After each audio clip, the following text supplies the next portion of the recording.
कब्ज। कुछ कब्ज ऐसे होते हैं जो जल्दी आते रहते हैं और जल्दी जाते रहते हैं, कुछ होते हैं ज़िद्दी वाले। ज़िद्दी वाले पे बात कर लेते हैं। ऐसे लोग हैं जिन्होंने अपने जीवन में कब्ज के बिना कोई दिन देखा ही नहीं। उनको लगता है कि भाई ऐसी ही ज़िंदगी होती होगी।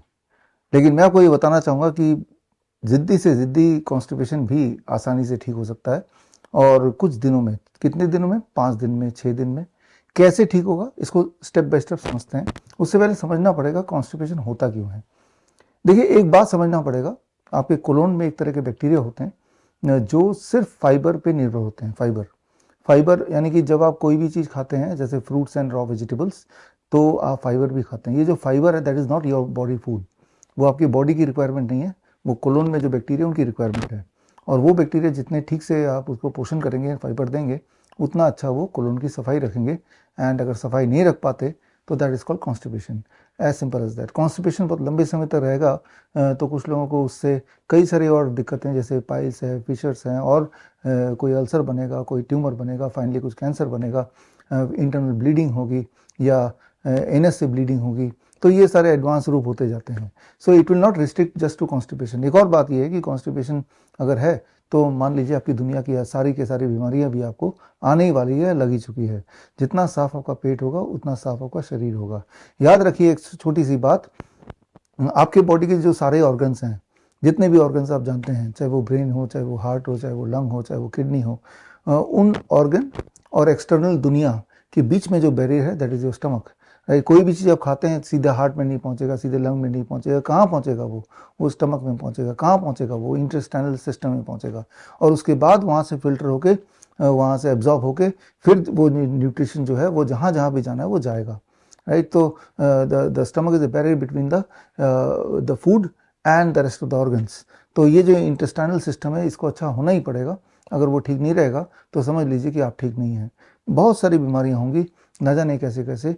रह रह के बुखार भी रह सकता है, या फिर कमज़ोरी रह सकती है, थके थके रह सकते हैं, रात को नींद नहीं आ रही, सुबह नींद खुल नहीं रही है। ये नाना तरह की दिक्कतें हो सकती हैं। खैर, ये कोई बात नई नहीं है, क्योंकि जैसा मैंने देखा कि हमारे हॉस्पिटल्स में जब पेशेंट आते हैं, या हमारे क्लिनिक में, doctor BRC clinic at the rate home में जब पेशेंट्स आते हैं, कोई कैंसर के लिए आ रहा है, कोई हार्ट के लिए आ रहा है, कोई किडनी के लिए आ रहा है, लेकिन अधिकतर लोगों में एक बात कॉमन होती है कि वो उनको कॉन्स्टिपेशन का भी इशू है। अब तो वो इसको इशू ही नहीं मानते हैं, सोचते हैं कि ज़िंदगी ऐसी ही जीनी होती है। तो अगर आपने कॉन्स्टिपेशन को क्लियर कर लिया, ठीक कर लिया, तो इंटरेस्टिंग बात यह आगे जाके आपकी जो बाकी पेरिफेरल बीमारियां हैं वो भी ठीक होने लगेंगी। तो वाइस वर्सा है। तो चलिए सोल्यूशन की तरफ बढ़ते हैं। सोल्यूशन मैंने आपको अभी भी बातों बातों में बता ही दिया, और सोल्यूशन तो यही है कि आपके डाइट में अगर 60% कम से कम फाइबर नहीं हुआ तो समझ लीजिए कि आप कॉन्स्टिपेटेड ही हैं। डाइट में 60% या उससे अधिक फाइबर कैसे करेंगे? That's what I have been telling for last 15 years, that is through DIP diet. हमारे इस चैनल में, हेल्थ केयर टुडे में, न जाने कितने सारे वीडियोस DIP डाइट पे ऑलरेडी हमने बनाए हुए हैं, जिसमें आपको पता है कि ब्रेकफास्ट में फ्रूट ब्रेकफास्ट लेना होता है, और लंच और डिनर से पहले सलाद लेना होता है। सलाद तो हम लेते ही, लेकिन बॉडी वेट के अनुसार। मेरा बॉडी वेट 70 kg, एक और अगर शून्य लगा लो तो 700 ग्राम। इतने फ्रूट 12 बजे तक, और 700 ग्राम का आधा, 350 ग्राम। 350 ग्राम सलाद लंच में, 350 ग्राम सलाद डिनर में। That becomes the appropriate amount of fibre जो कि मेरे बॉडी में जाना चाहिए। अब मैं उम्मीद कर सकता हूँ कि मुझे कॉन्स्टिपेशन ना हो। राइट? तो जिन फूड से कॉन्स्टिपेशन होता है उन्हें छोड़ना पड़ेगा। Dairy product is number 1, refined and packed food is number 2। तो दोनों को छोड़ दीजिए। राइट? और जिन चीज़ों से कॉन्स्टिपेशन जाती है उन्हें अपनाना पड़ेगा, जो मैंने अभी बताया, fruits and raw vegetable, be on DIP diet.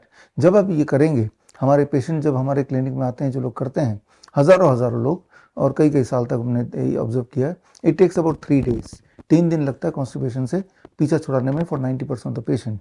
90% का तो ये प्रॉब्लम सॉल्व हो जाती है। अदरवाइज वो लोग जिंदगी भर लैक्सेटिव्स पर निर्भर होते हैं, उसके बाद भी कोई ना कोई लिंगरिंग प्रॉब्लम होती रहती है। लेकिन 10% ऐसे होंगे जिन्हें मैं बोलता हूँ जिद्दी कॉन्स्टिपेशन वाले लोग। ये 3 दिन तो क्या, 7 दिन 10 दिन में भी DIP डाइट के बाद भी उनको कोई खास बेनिफिट होता हुआ नहीं दिखता। तो अब ऐसे पेशेंट्स के लिए, ऐसे जिद्दी कॉन्स्टिपेशन वाले लोगों के लिए जो रामबाण है, दैट इज आंवला। आंवला क्या करना है? आंवला आपको 8-10 आंवले खरीदने हैं, ताज़ा आंवला। किसी भी मौसम में मिलता है, कभी महंगा मिलता है, कभी सस्ता मिलता है, मिलता जरूर है। ये हमने हमेशा से देखा है और देख लिया है। तो आपको क्या करना है कि आंवला लेना है 10, लेके 8 से 10, और लेके सुबह सुबह खाली पेट होता है, उसको कूटना अच्छी तरह से और एक कपड़े से उसको निचोड़ना है। कोल्ड प्रेस जूसर से जूस भी निकाल सकते हैं, बट निचोड़ के भी काम चल जाएगा। करीब आधा कप यानी कि 100 ml जूस खाली पेट पीना है।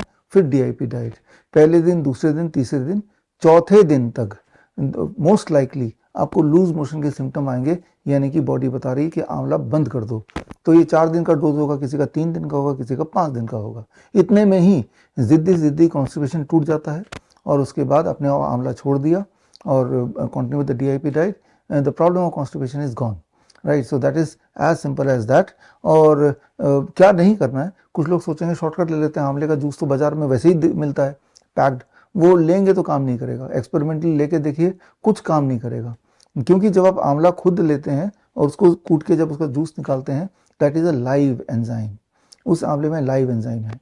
यही लाइव एंजाइम तो उन बैक्टीरिया को एक्टिवेट करेगी जो आपके कोलोन में सुस्त पड़ी हुई हैं और कॉन्स्टिपेशन से आप जूझ रहे हैं।